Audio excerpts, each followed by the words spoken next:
on to our attorney, John Marquardt, Spindle Master. I've been called a lot of things, but I started turning in junior high or high school many decades ago, as I think many of you did. And what we were taught to do was scrape the wood off and then go through a ream of sandpaper to try to make it smooth. When I bought my first lathe,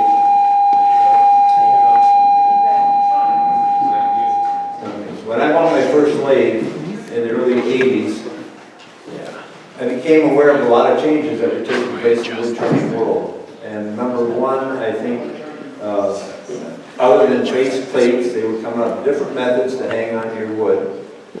Scroll chucks, collar chucks, and stuff like that. And tools were changing quite a bit. And I wanted to learn as much as I could. So at the time, woodworking shows were just hitting Novi, Detroit area, and I could go down and spend 30 or 40 bucks and sit through for hours and watch someone spindle turn. And I was able to learn from that. Some people don't learn by watching. Some people have to read. Some people have to do trial and error. But I learned the concepts of shear cutting as opposed to scraping. I was determined that I was going to learn to do it. At the time, I was making bunk beds for my kids. I needed 10 spindles, 5 on each bed. They were 4 inches long. They had some detail to it. And I was determined that I was not going to sand, and I was not sand a lot. And I was not and I was going to learn to shear cut on these little spindles. I needed 10. It took me 19. I finally got 10 and 2 groups of 5 to do it. But it was invaluable time because I learned the basic concept of spindle turning and just assumed that everybody that bought a lathe in the modern day was also learning to make shear cuts, clean cuts, spindle turning. As I've had contact with people through the years, that is not the case. About 2 months ago, I met a fellow that had a lathe and he wanted to turn. So he came over, I went over spindle or beads and coves with him. I said, take a piece home, work on your beads and coves.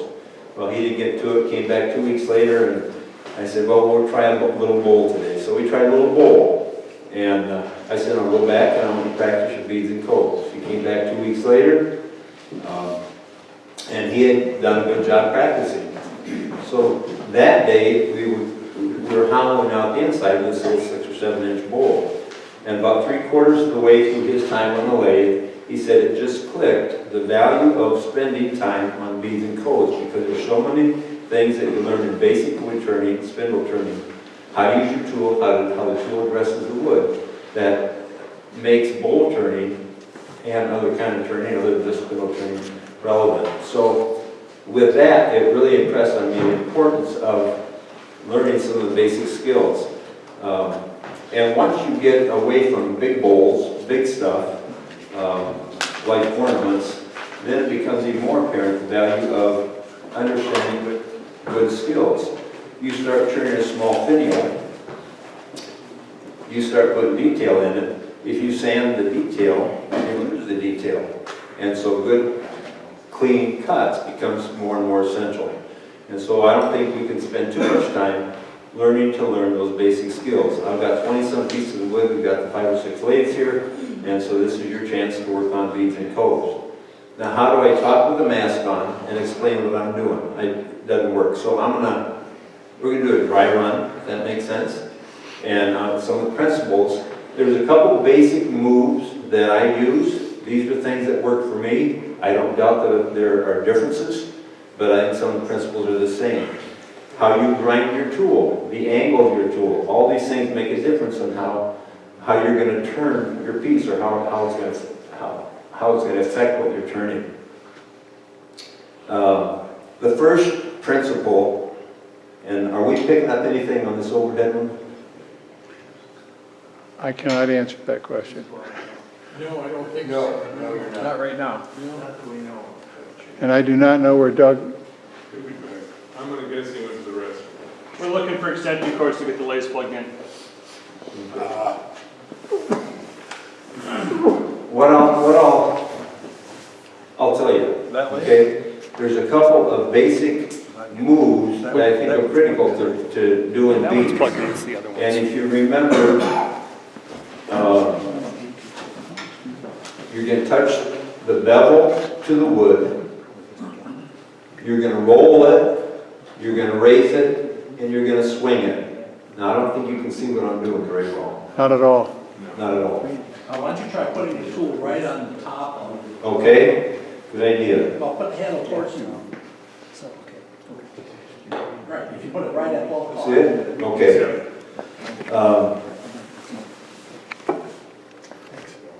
If you're going in at a 90-degree angle, here's your wood, here's your tool, you're going to scrape the wood off, right? We all understand that. If I put it, the bevel of the tool, my handle is low, I put the bevel of the tool on the wood so it's not cutting anything, it's just spinning around. I'm finding out where I'm at. I've kind of got a reference point. Then I start to lift the back of the tool until I take off a little bit of wood.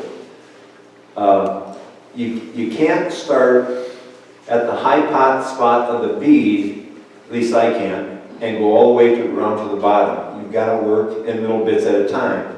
So you're going to start here, you're going to cut, you're going to rotate, start to roll down, and then you're going to swing your tool off to the side.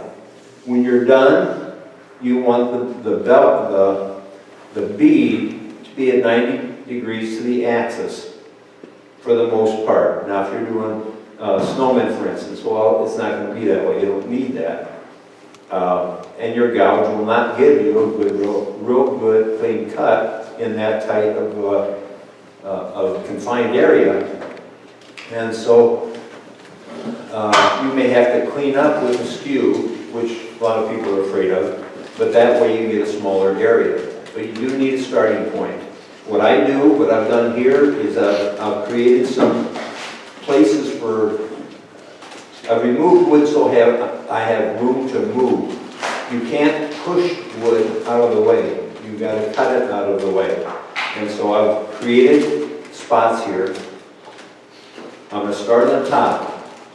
Doug. Okay? I'm rubbing the bevel. What's next? Roll. Raise the, rubbing the bevel, raise the handle, roll, and then swing so that the bevel is at right angles to the axis of your lathe when you're done. And you're going to do it in little steps. Making sense? Okay. Overhead's on now. Okay. When we do coves, it's almost the opposite. But first you have to create something for the bevel to ride on. So a lot of times I will just scrape a little bit of a cove in order to give me something to put the bevel on. I put the bevel on there. I start going in. I roll and I lower my handle. And same from the other side.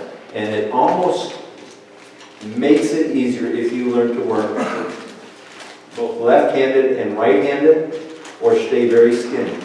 Because at one point you can't, unless you have a real short handle, you can't make the swing to make a symmetrical cove or a bead. Making sense? So all ready to go practice now? You actually want to see me do it, right? Okay.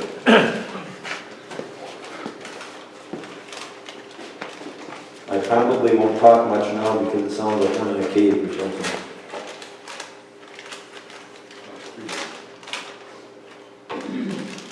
Well, one other point. In some projects you make, for instance, an end table, you need 4 18-inch legs. They need to be square on the top so that you can put your apron, mortise and tenon into it. And so you want to make a shoulder that goes from square down to round. And you can do it either way. You can make a cove into that, or you can make a bead into that. And it's kind of ghost turning because you can't see where you're at. You can't see that there's not a definite edge, so you kind of pick where you're going to go and start working your way around to get there. Okay? If you do it right, you're lucky you don't have to sand much. Because if you do sand, what do? Lose your detail, okay? Okay, we'll see what happens with this right-handed lathe.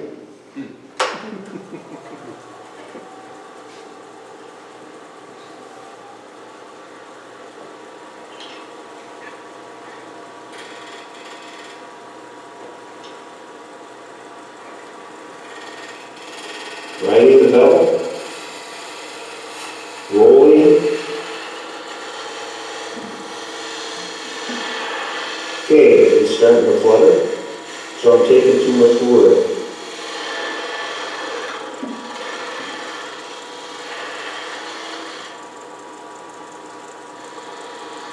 I pick up where I left off,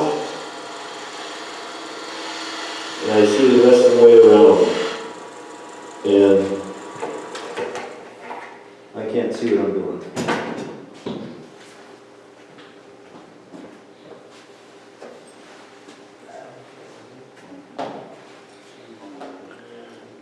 It is important to see. No, I just, that my mask was fogging up, so I couldn't see. It was hard for me to see what I was doing, and it wasn't getting any better. So what do I do first? Ride the bevel. Ride the bevel. I'm not cutting anything. Raising the back, and then roll.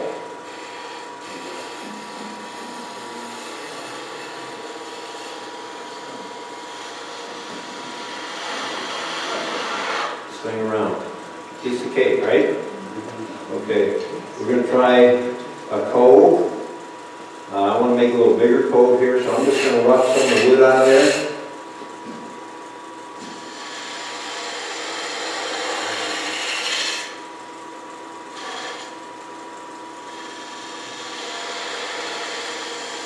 Lowering my hand, rolling the tool, and working across.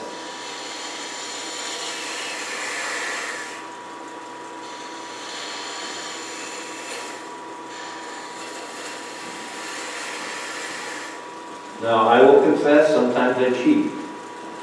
And if I've got a little ridge, and I don't want to mess up what I've already got, I'll roll the thing upside down and just scrape a little bit to clean it up. Okay? That's the principle. If I were going to do from square, same thing. I'm going to start, I'm going to get the point, the tip, rubbing on a piece of wood gently.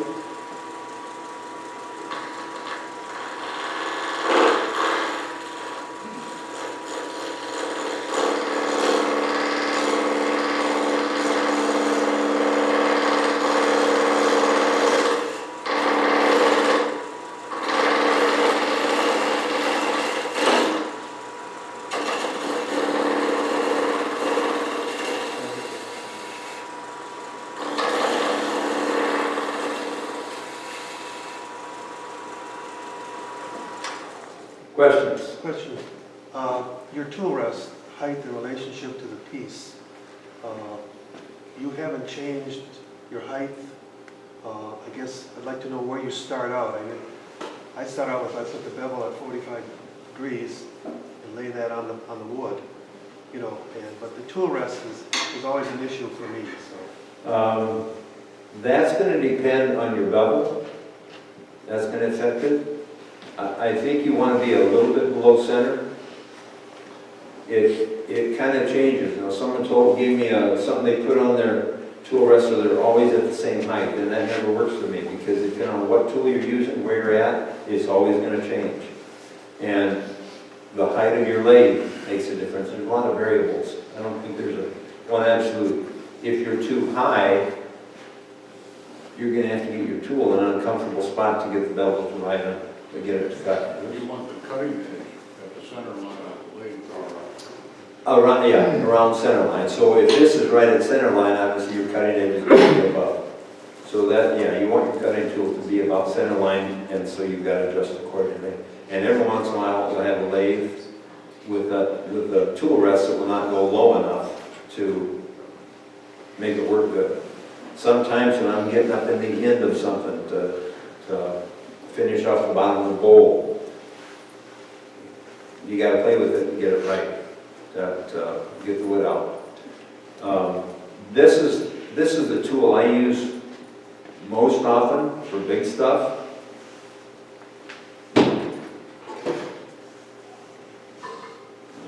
When I'm making finials and small stuff, I go to 3/8 gouge. Can you see the bevel? Okay. This one is about a 40 degree. This one's about a 35. The 35 allows me to get into a lot tighter place. And the longer I can use this without having to grab the skew, I will, because it's a little more manageable. But if I go from this one and stop thinking when I go to the shallow one, I'll catch an edge awful easy because the angle of the bevel is different. But it does give me more control and I can do more detail with it. Any other questions? Is your other one 40 or 35 also, John? The bigger one? The bigger ones are 45 and I think I had a 38, I don't know. Basically, yes. And there's no, in my mind, there's no one absolute correct grind. It's what works for you. I was going to regrind one to try a different angle, and I thought, nah, I'm not going to do that today. In front of a bunch of critical people. Okay, John, is yes. there any secrets to when you're putting your tool into your part to keep it from skipping Skating. or skating? If my tool is like this, I'm kind of set up to cut a thread, okay? Because when that tip cuts, it's going to look cool. So making sure that the part that's hitting it is as up and down as possible makes a big difference. And also, not going into anything without something to put the bevel against. Does that make sense? Otherwise, yeah, you will catch. Cut thread there, Dory. You go in the ends right there where you got your square, where you start that down. You go in with a skew to start that. Split down. Keep them up from On a cove? This here? Knocking the corners off. Right, keep it back in corner. Yes, yeah, you could do that. I was trying to do it without, and I did the one before without. But yeah, the tip's got to be just right. You've got to. I think if I had drawn a line on there, so I knew what I was aiming for, that would give me a reference point, which I didn't do, because this isn't going to go on any kind of shorts table anywhere. But yeah, that would give me a reference point. And you're not going to start right there. You're going to work your way back to that point for safety's sake. Okay? Well, when you're doing your bedpost, the hard thing, was that just trying to get the right dimensions repeated? Was that the real challenge? Those spindles? Yeah. Getting the right dimensions was easy because I could use my calipers and set a couple spots that I had to go to. But to make those blend and flow together was the challenge. The bowl that my friend turned, he was trying to turn a convex shape, which was what I thought he ought to do. It's easy. But he got kind of an ogee shape, which looks nicer until he got on the inside, and then he had to follow that shape on the inside. And that's where he was being challenged to do so without doing what some people I know do. They put windows on the sides of their bowls so they can detect the thickness of their bowls. I'll try that.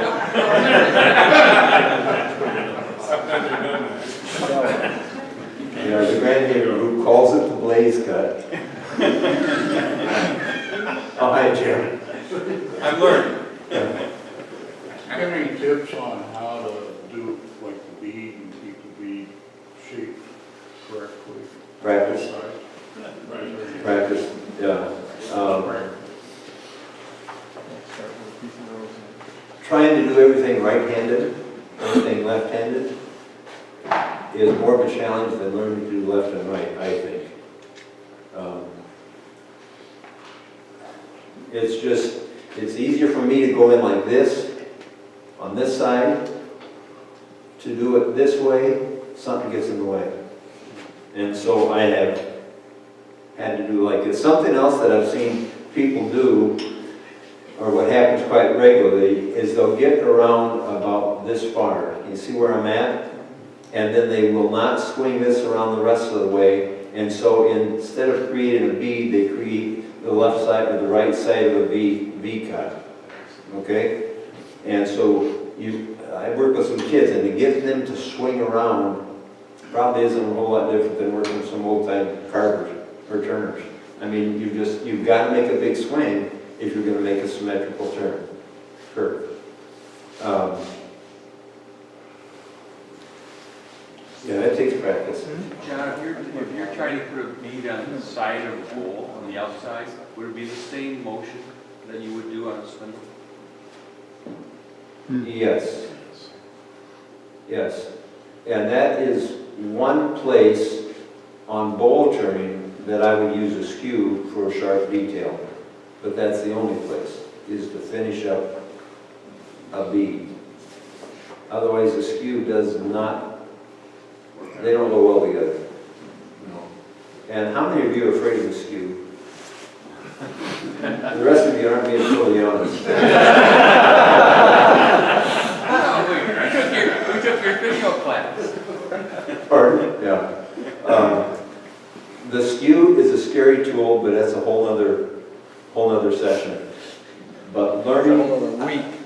Pardon? A whole other week. I'm not saying you will ever master your skew. You will become less scared of it. Right, Fred? Yeah. When it cuts well, it's pretty cool. But you can do a ton of things with the skew that you can't do with any other tool.